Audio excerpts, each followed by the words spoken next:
नमस्कार भाइयों, विश्व ऑनलाइन फॉरम सेंटर में आपका स्वागत है। आज बताएंगे हम आज के जो शिक्षा समाचार हैं उनके बारे में। अब जो अपना मेन है शिक्षा समाचारों की जो डिस्क्रिप्शन और मेन टाइटल है वो डेली न्यूज़ के नाम से आया करेगा कल से।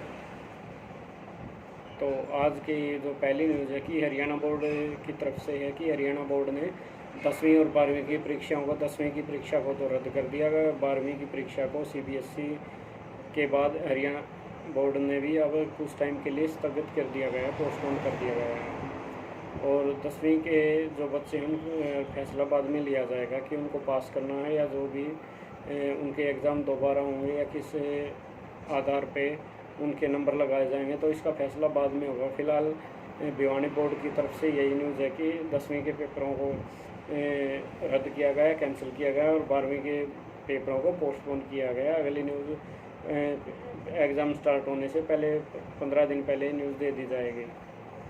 और अगली न्यूज़ है कि सीबीएसई बोर्ड ने भी कल फैसला किया था कि जो 10वीं के बच्चे हैं उनको ऑब्जेक्टिव एग्ज़ाम्स के नंबर है उसी बेस पे पास किया जाएगा। जो +2 के बच्चे हैं उनकी परीक्षा को पोस्टपोन किया गया है 1 जून तक। अगर 1 जून से पहले पेपर होंगे तो 15 दिन पहले बच्चों को सूचित कर दिया जाएगा और तब एग्ज़ाम होंगे। और इसके +2 की जो सीबीएसई की परीक्षा है उसको भी पोस्टपोन कर दिया गया है। ऐसे ही राजस्थान में हुआ है कि राजस्थान में जो 10वीं तक के बच्चे हैं उनको पास कर दिया गया है और +2 के एग्ज़ाम पोस्टपोन कर दिए गए हैं। और पंजाब बोर्ड में भी यही हुआ है। पंजाब बोर्ड ने भी जो 10वीं तक के बच्चे हैं, 8वीं तक के बच्चे हैं उनको तो फ़िलहाल पास कर 9वीं तक क्लास तक के बच्चों को तो फ़िलहाल पास कर दिया गया है। 10वीं के एग्ज़ाम कैंसिल किए गए हैं और +2 के एग्ज़ाम तो अभी जो 3-4 राज्य हैं जिनमें कोरोना को देखते हुए, खतरे को देखते हुए जो केसेस बढ़ रहे हैं, तो परीक्षा को 10वीं की परीक्षा को तो रद्द कर दिया गया है और +2 के पेपर बाद में होंगे। तो यही मेन न्यूज़ थी। बाकी है अब अगला समाचार न्यूज़ है कि गैर शैक्षणिक कार्यों व बीएलओ ड्यूटियों के खिलाफ अध्यापक पहुंचे high court. ADC DO Hisar सहित सभी डीओ को नोटिस जारी कर दिया गया है। परिवार पहचान पत्र के आर्थिक सर्वे की ड्यूटियों को लेकर शिक्षा विभाग के बीओ व स्कूल डीडीओ के बढ़ते नाजायज दबाव को लेकर आखिरकार जिला के विभिन्न ब्लॉकों से 12 जेबीटी शिक्षकों ने हाईकोर्ट का दरवाज़ा खटखटाया है, यानी कि हाईकोर्ट में केस कर दिया। पीड़ित शिक्षकों ने अपने वकील के माध्यम से 7 दिन का समय देते हुए लीगल नोटिस जारी करवा दिया गया है। लीगल नोटिस में इन बातों को आधार बनाया गया कि एडीसी के पत्र के तहत उन्हें स्कूलों से रिलीव करने के आदेश दिए गए। इन्हें रिलीव करने की बजाय आवश्यकता करने पर एडीसी कार्यालय द्वारा वर्किंग समय में छूट देने के आदेश जारी किए गए। लेकिन बीओ ने खंडों के डीडीओ और इतना मौखिक दबाव बनाओ के अध्यापकों का बाद की तारीखों में भी रिलीव कर दिया गया। निःशुल्क व निकाय शिक्षा का अधिकार अधिनियम के सेक्शन में 27 में है कि शिक्षकों से कोई भी गैर शैक्षणिक कार्य नहीं करवाया जा सकता। और महानिदेशक मौलिक शिक्षा का जो 16 सितंबर 2013 को जारी पत्र है जिसमें शिक्षकों को बीएलओ ड्यूटी व अन्य गैर शिक्षक कार्यों के मुक्ति से आदेशों की अवहेलना की जारी जो सभी डीईओ को जारी हुआ है। तो इसके खिलाफ ये जो इनकम का सर्वे था इसके विरोध में टीचरों ने हाई कोर्ट में केस किया है, जेबीटी टीचरों ने। और अगली न्यूज़ है कि प्राध्यापकों की तबादला प्रक्रिया मई से स्टार्ट होगी, जो लेक्चरर हैं। और प्राध्यापकों की संख्या प्रदेश में 300 से कम है प्रिंसिपल की, उन्हें भी ऑनलाइन प्रक्रिया में शामिल किया जाएगा। प्राचार्य पदोन्नति की कानूनी बाध्यताओं को शिक्षा निदेशालय दूर करने में लगा हुआ है, यानी कि अब 300 से कम संख्या वाले प्राध्यापकों को भी किया जाएगा शामिल, ट्रांसफ़र। अगली न्यूज़ है उसके बारे में मोदी जी कह रहे हैं कि हमारे प्रधानमंत्री राष्ट्रीय शिक्षा नीति अत्याधुनिक और वैश्विक मानकों में अनुरूप है। हर छात्र अपनी सामर्थ्य होती शिक्षक आंतरिक क्षमता बढ़ता हर छात्र की अपनी सामर्थ्य होती है, शिक्षक आंतरिक क्षमता बढ़ता कि अपनी अपनी हर एक विद्यार्थी की क्षमता होती है। और अंबेडकर के जीवन पर आधारित 4 पुस्तकों का विमोचन भी किया है। कल संविधान निर्माता बाबा साहेब को जयंती पर प्रधानमंत्री श्रद्धांजलि दी और पुस्तकों का विमोचन किया और सर्वपल्ली राधा कृष्णन है उनको भी याद किया है। अगली जो न्यूज़ है कि मुख्यमंत्री मनोहर लाल ने अंबेडकर विधि विश्वविद्यालय में छात्रावासों का उद्घाटन किया गया हॉस्टल का, ये सोनीपत में जो अंबेडकर विधि विश्वविद्यालय बनाया गया है और 122 लाख रुपए की लागत से किया विवेकानंद अहिल्याबाई छात्रावास का निर्माण। और अगली न्यूज़ है जो कि दिव्यांग बिजली कर्मी जो भी हैंडीकैप्ड बिजली कर्मचारी हैं उनको प्रमोशन देकर मिलेगा 3% आरक्षण का लाभ। बिजली विभाग में कार्यरत दिव्यांग कर्मचारी ने लगाई थी याचिका। बिजली विभाग में कहना दिव्यांग कर्मचारियों के लिए खुशखबरी है, अब न उन्हें सिर्फ आरक्षण के 3% का लाभ मिलेगा बल्कि उनकी पदोन्नति भी जल्द से जल्द हो सकेगी। एक दिव्यांग कर्मचारी की याचिका पर सुनवाई करते हुए आयुक्त दिव्यांगजन ने आदेश जारी किए गए हैं। यही आदेश में कहा कि जब तक दिव्यांग कर्मचारियों को लाभ नहीं दिया जाता अन्य चारों बिजली कंपनियों में काम करने वाले सामान्य कर्मचारियों के प्रमोशन पर भी रोक रहेगी। संस्था विकलांग संघ उमंग के प्रदेश अध्यक्ष एवं संस्थापक सुभाष चंद्र कुलरिया ने बताया कि बिजली विभाग में कार्यरत दिव्यांग कर्मचारी शिव कुमार ने आयुक्त की कोर्ट में याचिका लगाई थी। आयुक्त ने सुनवाई करते हुए 13 अप्रैल को सुनवाई के दौरान आदेश पारित करते हुए कहा कि जब तक बिजली विभाग की चारों कंपनियों में कार्यरत दिव्यांगजनों को उनका लाभ प्रमोशन में आरक्षण का लाभ दे जिसे नहीं दिया जाता तब तक बिजली विभाग की चारों कंपनियों में सभी प्रकार की प्रमोशन पर रोक जारी रहेगी।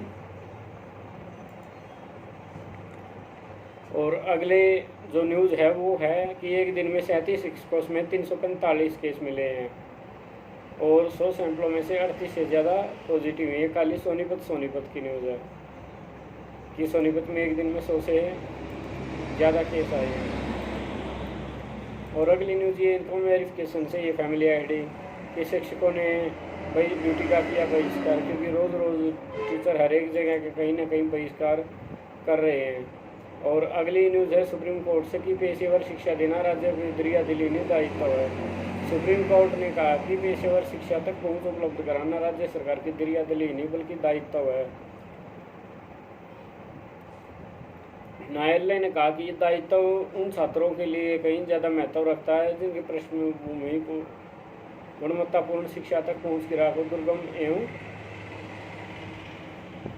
को दुर्गम बनाती है। और अगली न्यूज़ है कि सावधान, बच्चों पर हाथ उठाने से बचें, पिटाई से सोचने समझने की क्षमता पर गहरा असर पड़ता है, स्थिति को भाप नहीं पाते। 3 से 11 साल तक के बच्चों पर रिसर्च की गई है, MRI भी हुआ है।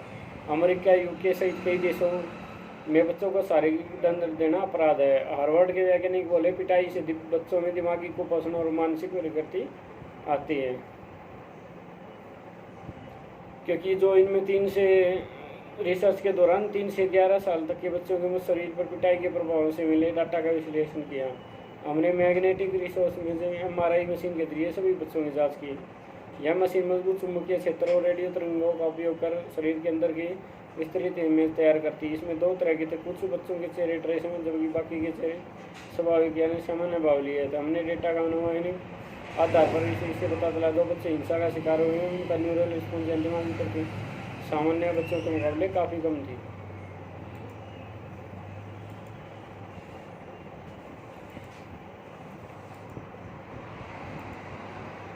और अगली न्यूज़ है CBSE से रिलेटेड कि बिना परीक्षा पास होंगे 10वीं के विद्यार्थी।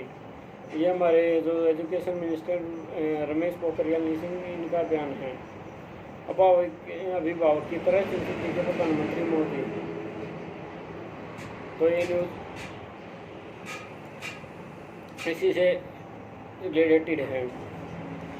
और जो CBSE ने जो फैसला लिया है इसमें 21.21 लाख छात्र बिना पेपर दिए 10वीं पास करेंगे और जो 12वीं के बच्चे उनको तो परीक्षा देनी ही होगी। और अगली न्यूज़ है कि रिजल्ट के 1 माह बाद भी पीएचडी प्रवेश फंसा। यह आरक्षण रोस्टर पर निर्णय के बाद शुरू हो सकेगी प्रवेश परीक्षा, क्योंकि आरक्षण के रिलेटेड ये जो है उसके कारण रोक दिया गया है। अगली जो न्यूज़ है कि यूपीपीएससी के बारे में है कि अब एसीएफ आरक्षकों के रिजल्ट की बारी।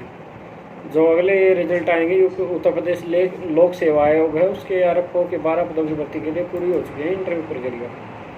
और इसी से रिलेटेड है अगली न्यूज़ लखनऊ विवि की कि यूजी पीजी पीएचडी प्रवेश के आवेदन 3 मई तक हैं। कोरोना संक्रमण को देखते हुए आवेदन की तिथि बढ़ाएगी।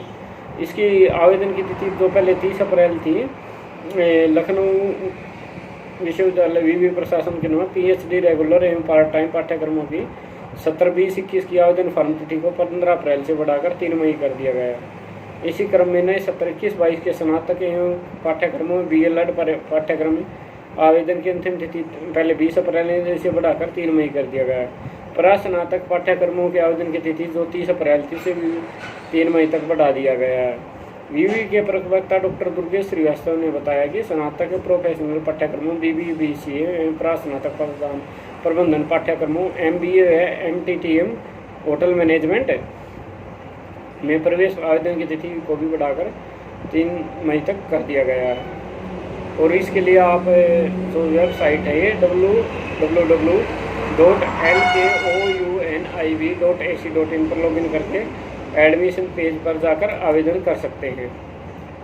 और अगली जो न्यूज़ है कि एयरमैन IAF इंडियन एयरफोर्स में एयरमैन ग्रुप वाई और नॉन टेक्निकल ट्रेड के फॉर्म निकले हुए हैं, जिनकी चयन तारीख है 26 से 28 अप्रैल 2021 को निर्धारित है। और चयन स्थान है new Wellington camp air force station, लोक कल्याण मार्ग, नई दिल्ली। केवल खिलाड़ियों के लिए पोस्ट हैं ये। एयरमैन selection.cdac.in CSB पर जाके आप अप्लाई कर सकते हैं। इसमें है +2 मांग रखी है और 21 वर्ष अधिकतम एज है और केवल अनमेरिड लड़के ही इसमें आवेदन करें। स्पोर्ट्स वाले हैं, इसमें स्पोर्ट्स हैं athletic, boxing, cricket, football, hockey इत्यादि। और जो बोर्ड का फैसला है CBSE बोर्ड, उसके फैसले से विद्यालय खुश हैं। और जो मुख्यमंत्री हैं दिल्ली के केजरीवाल जी, उन्होंने भी ट्वीट करके खुशी जताई कि पेपर पोस्टपोन हो गए हैं +2 के। और अगली न्यूज़ है कि खेल स्कूल राय की प्रवेश परीक्षा में गड़बड़ी के आरोप लगे हुए थे, ISA करानी पड़ी जांच। मोतीलाल नेहरू खेल स्कूल राय में लिखित परीक्षा के साथ ही कराई जाती है शारीरिक दक्षता परीक्षा में गड़बड़ी करने की 15 से ज़्यादा शिकायत DC के पास पहुंची। DC ने ट्रेनिंग ISA कराई जांच, अभी तक नहीं मिला कोई गड़बड़ी का सबूत। किसी ने नया सही गेंद सही देने का तो किसी ने सही माप नहीं करने का लगाया 15 शिकायतें हुई। पहले उम्र में फर्जीवाड़ा करने के लगे थे आरोप। तो यही है जो राय स्कूल है उसमें जांच चल रही है। 15 से ज़्यादा एप्लीकेशन आई हैं DC के पास। तो ये थे भाइयों आज के डेली न्यूज़। ऐसी जानकारी भरी वीडियो पाने के लिए हमारे चैनल को सब्सक्राइब करिए, वीडियो को लाइक तथा शेयर कीजिए। धन्यवाद।